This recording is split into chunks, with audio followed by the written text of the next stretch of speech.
For me and you, I want you, I love you. Can I touch you, I rub, let me love you.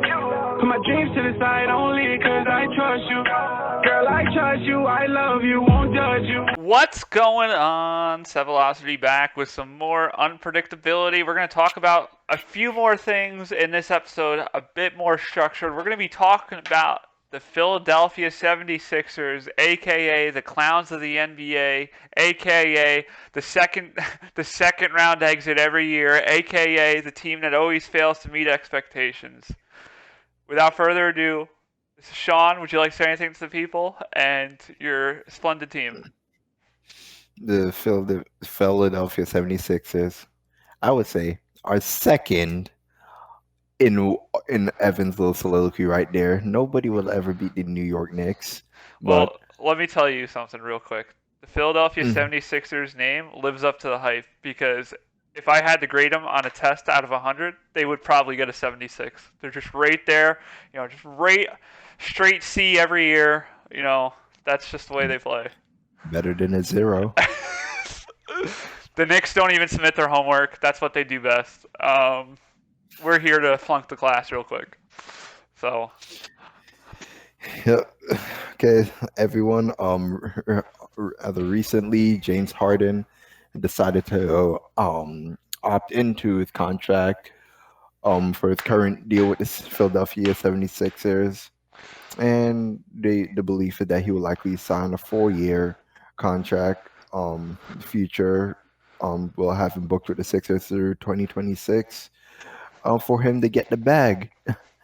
Now, as many of you know, this was a very disappointing season for the Sixers, and a big part of that because James Harden, not the James Harden we expected coming in. Now, mind you, I did not expect Harden to be the Houston Rockets James Harden, averaging 35 points a game. I don't think neither did Ev. And anyone who knows basketball should not have believed that either. We did not see that James Harden in the Brooklyn Nets either. But the James Harden I did expect to see, or the James Harden who was on the court for the Nets last year prior to the playoffs when Kyrie wasn't playing, still being a primary facilitator. But he was actually acting as the tertiary scorer. But when Kyrie was out, the secondary scorer behind Kevin Durant. So, like 25 points a game, like essentially 10 assists. That's the James Harden I had expected to see. Now, him coming to the Sixers, he surprisingly, he ended up being the third or even something like the fourth scoring option. Being Joel Embiid obviously being number one, Tyrese Maxey being secondary, and then 3 or 4 was between him and Tobias Harris. That right there was a recipe for disaster. And since Harden joined the Sixers, I said from the beginning, I like what I was seeing from him as a facilitator, because we clearly saw that it did help Tobias Harris a lot. But the problem is this: when you're a team who cannot rebound the ball at all, for Embiid sits on the floor, that's when you need your shot makers to come out. And while he was, as I said, either the third or fourth scoring option, I think in terms of talent and ability, James Harden is still like the second best scorer on the team. I think he's still a more talented scorer than Tyrese Maxey. I think he has more scoring ability than him. Defense, of course, defenses respect Harden more, meaning they put their tougher defenders on him. Against the Miami Heat, Jimmy Butler was the one guarding him. And again, I didn't want him chucking up like a bunch of threes like he normally would, but I wanted him to keep being aggressive. We heard Joel Embiid constantly saying that, be aggressive. I think going into next year, James Harden is going to have tremendous pressure on him, because I am of the mindset that in that final game against Miami Heat, James Harden quit the Philadelphia 76ers. And I've gotten into an argument with a friend of mine. If you watch this show, you know who you are, but I'm not going to name drop you, who is a huge James Harden hater, but fought me on this. He said that James Harden did not quit on the Sixers, despite the fact that the man only took 2 shots in the second half of the game, with Joel Embiid being injured and clearly nowhere near 100%. And I don't know when to me somebody who has a reputation for being a scorer, only taking 2 shots in the second half of a game and having role played like Shake Milton take attempted more shots than you, that's quitting in my opinion. And it was also put out there as well that Doc Rivers did draw up some plays for James Harden to go and score the ball, but he wasn't doing it. Whether that's true or not, like we'll never know. But the bottom line is James Harden and Doc Rivers clearly were not in sync with each other, and I think Harden needs to redeem himself next year. And before I continue further, I want to give Ev a chance to get in here. We get to talk about James Frauden. Real quick, let me tell you something. Okay, when that trade first happened, I was under the impression that James Harden would still be a superstar, and I still said, Mhm. even with him as a superstar, I felt like that they gave up a ton for him. I mean, you Mhm. lost Seth Curry, you lost Yep. Andre Drummond, you lost a ton of Yeah. draft picks, Yeah. and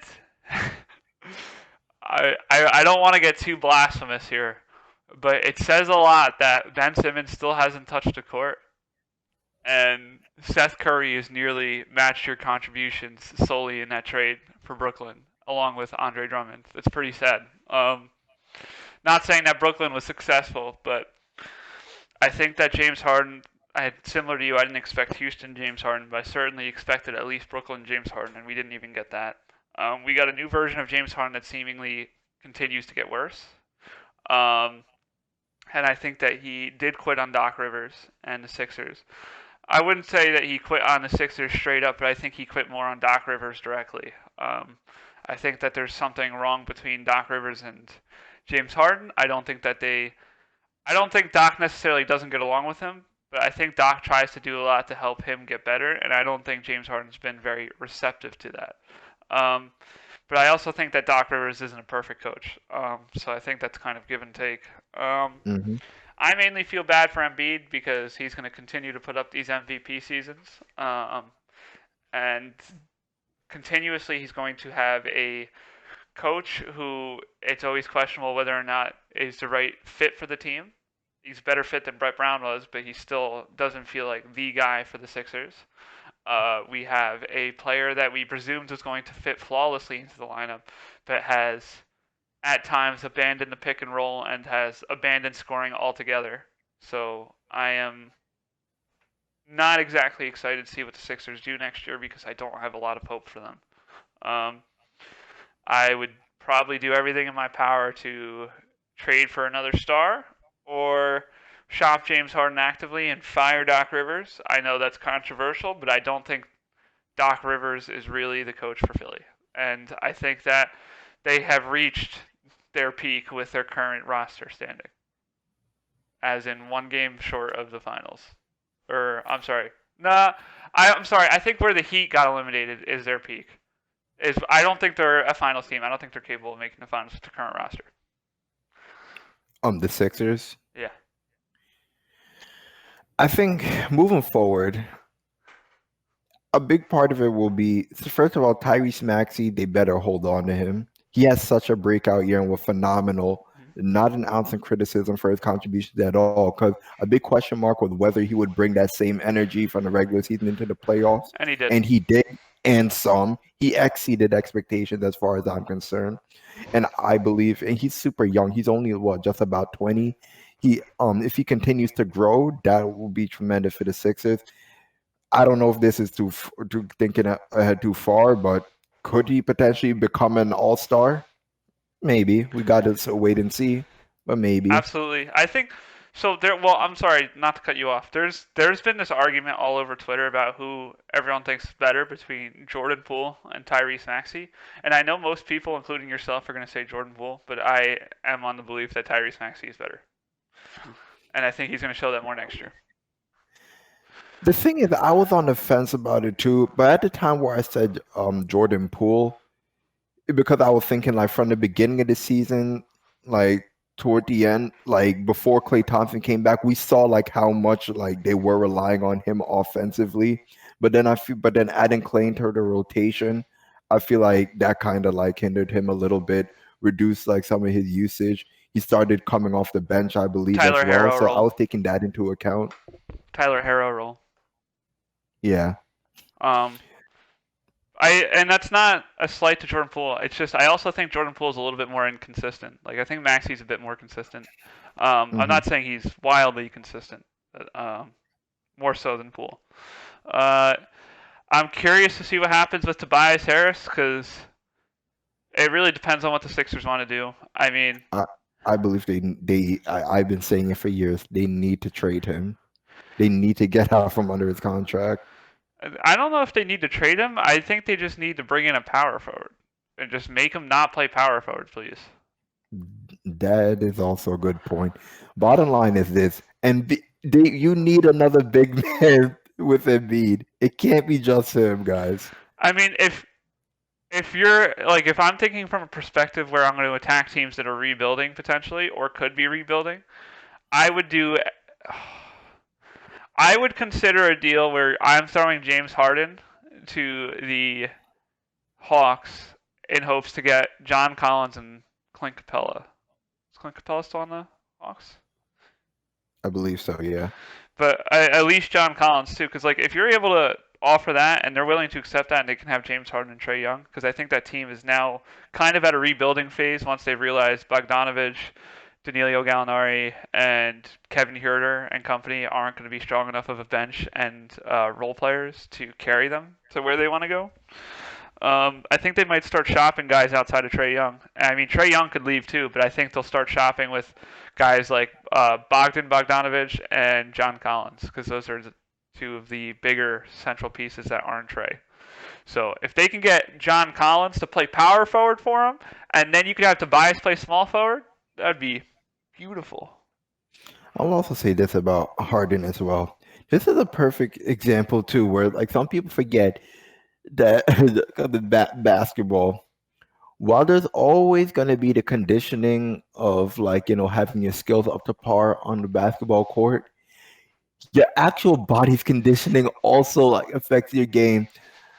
Sure, I don't know. Like when you decide to quit your way out of the Houston Rockets, you come in the year, you get fat. Clearly, we see you can still dribble a ball and still like get past defenders.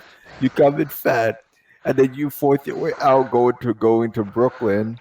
Well, first of all, I don't even need to go into the COVID stuff. That was nonsense. But go to Brooklyn. Yeah, you start to play yourself back into shape, the running and sweating, you shed a few pounds. But you clearly were not conditioning yourself, your muscles, like going in the weight room or any of that. And that eventually caught up with him in the playoffs. What happens? He pulled his hamstring. And then he's out. And then come back in the off season. Yeah, you go and get fat again coming into like around the All-Star break. You look fat, you look slow, it looks sluggish. We already see your game going downhill again. Clearly not doing work to condition your body, especially after coming off of an injury. And then you go to the Sixers. Everyone wonders, how did you slim down so fast? Like that, you must have some magical potion somewhere. There's still probably a bit of running and sweating. You shed the pounds, but still, that inflation, deflation of your body when you're in your 30s, especially, you're not a young buck anymore, is gonna catch up to you one way or another. And I'm gonna bring up LeBron James here. I'm gonna say I do not want to debate Evan on LeBron at all today. I'm talking solely in terms of how he conditions his body. And please do not start, just please. I'm just talking right now in terms of like the work he does to condition his body to still be playing at surreal level. We know, we know. Even you agree that LeBron is still playing at such a phenomenally elite level that we would not expect him to do in his 19th year in the NBA at age 37. A big part of that is the way he conditions the body in the off season. He stays ready to play basketball in the off season. He has moments where he doesn't touch the basketball, but he's always making sure his body is conditioning ready, his muscles are ready. Like, and that takes a level of discipline that James Harden showed he clearly does not have. And what we're seeing here is that lack of discipline. Again, it should clearly have impact on the basketball court. Like just dribbling a basketball, that's not enough. I agree. Mhm. I 100% agree. And I was Mhm. really worried this entire time that my mic wasn't picking up and that it wasn't going to work and I was going to have to ask you to end the video without me being able to talk. And my phone just died, so I was a little bit concerned. But I think I don't know. I think that James Harden still has some value, but I think that if he's going to be traded, I think that his value is going to be way less than it was the last two times he was traded. And I think that another thing is, I think that the Sixers have a chance of building a team that's similar to the Warriors, where you could, well, now they lost half their trade assets or draft picks, so they can't build that youth that they have in Jordan Poole and Kuminga. But I think you're able to kind of build a community lineup where Tobias Harris can become your Andrew Wiggins if you're able to get that John Collins. And then Embiid is your Curry in a sense, but on the opposite side of the floor, or the opposite side of the positioning. And then you're able to have youth like Tyrese Maxey, and then you just need a shooting guard. But I think that once you get John Collins and you're able to slide Tobias Harris over, I don't think you need James Harden. I think your team's honestly better without James Harden if you're able to get Tobias out of power forward. If you could focus a true power forward down there with Embiid to actually rebound, and you can maybe get a backup center, and you can make Tobias play small forward like he did with the Clippers, that team would be so much better. True, but I will say that the one value of Harden that I think would still be missing though is just a true Distribution. the playmaking. Yeah, because Tyrese Maxey, like he's a two-way player. He's a scorer and a defender. He's really not much of a playmaker. So, what if, hear me out, you trade for Kyrie Irving? Absolutely not. And That what would that? We'd have more scoring. We'd have more ISO ball. Definitely not playmaking. perfect. No, but truly, you should. What could happen and what should happen, which will never happen, is you bring in your John Collins, right? You're using the Harden trade, and you maybe get a couple assets around that, Clint Capella and maybe Bogdanovich off the bench. Yeah. Don't want him to start. So now your centers Embiid, your power forwards John Collins, your small forwards Tobias Harris, your point guard is Tyrese Maxey. Now you need a shooting guard. I don't think it would be so bad if you can get a Chris Paul or even like Alonzo Ball, a guy that is not going to be expected to score necessarily, but just solely distribute. You First of all, if we could get Chris Paul, I would cry because tears of joy. yeah, like with that, you would allow Maxey to guard any really like high engine point guard threat. Like you don't need to make Chris Paul at 35 years old guard that. You have Maxey do it, and then you can put all the distribution on Chris Paul on the offensive end. And then he could step up and score when need be. And then you have three guys who are very big and capable of rebounding, with Tobias Harris being your small forward and John Collins being your power forward, and then Embiid at center. You're guaranteed to get most of the boards. Yep. And Chris Paul kind of rebounds too. I'm not saying he's going to get a lot, but he crashes the boards usually anyway. Mm-hmm. And then you have Maxey already halfway down the court for defense, just in case they don't get the rebound. Yep, and I just wanted to say Philadelphia as well. While I will be departing since I graduated school, you guys will still be my home team. I will still, when I want to attend NBA games, I will be attending the Wells Fargo Center. I will be willing to make that trip. I promise you, I will not be ever paying a penny to go to a game in Madison Square Garden. I will spend money on an arena in Philly before I go to Madison Square Garden.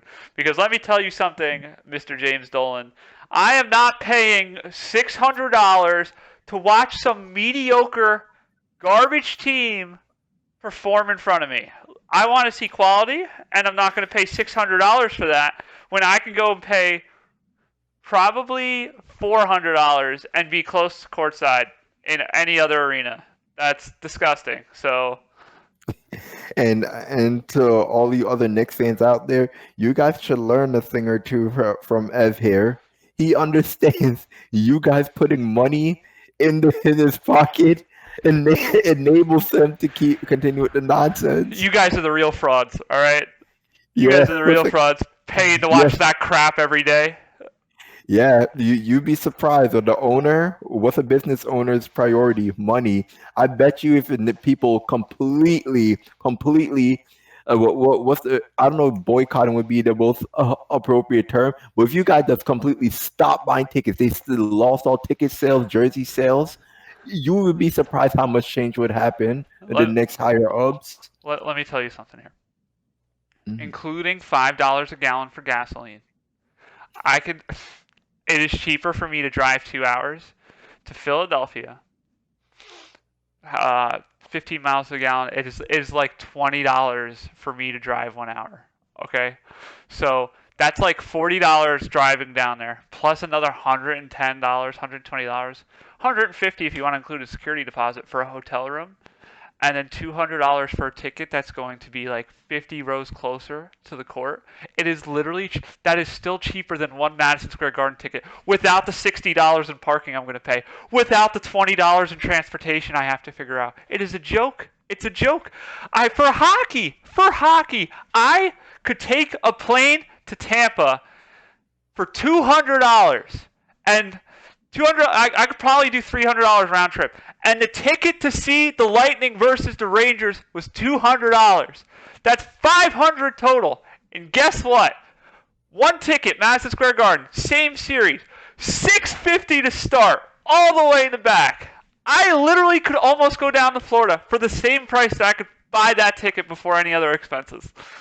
That is a joke, and that tells you why James Dolan is the worst owner in sports, and no one should ever respect that man. He doesn't know what he's doing. The only reason the Rangers are playing so well is because he's so not involved. He shouldn't touch the basketball team either. Oh, and one more side note, as you heard from Ez, a brilliant take just now. Um, expect Philadelphia 76ers, Wells Fargo Center. That time when we were both in the arena, that will not be the last you see us at Velocity. That is true. It's true. I'm gonna be back there. Wait, actually, I got a quick question for you while we're still on this. What about the Barclays Center in Brooklyn? Would you be willing to like attend those games? I'm personally on the fence about that. I mean, I've gone to a couple concerts in the Barclays Center. I like it. And it's a little bit more reasonably priced. Like I remember, I think watching Kevin Durant last year was $82 versus watching RJ Barrett for $200. It's something ridiculous. Oh, did you actually you went to a Nets game last year? I didn't, but I priced it. Oh, It was cheaper. It was way cheaper. okay. But I mean, I like the area. There's a steak, or not a Steak and Shake Shack right next to it. I don't know. I wouldn't mind. I will say this: as long as Kyrie is on that team, I will not be going to Barclays Center. Kyrie, no, now you can pay $800 because now that he's going to be a superstar for the Knicks if he goes there, the tickets will be $800 instead of $600, and you can watch him get 10 more wins and get the A seed instead of no seed at all. Woo! If that. Yeah, what a joke. That's all I got to say, so Yep, that's all for me too. have a phenomenal week. I hope you guys are all well. I hope that you all come to your senses and maybe learn how much of a fraud James Dolan is and maybe don't attend those garbage games. Yes, the arena is legendary, but the gameplay is not, and neither is the owner. So without further ado, I hope you all have a fantastic week full of love, family, friends, sports, whatever. And we will see you next time. To me and you, I want you, I love you. Can I touch you, I rub, let me love you.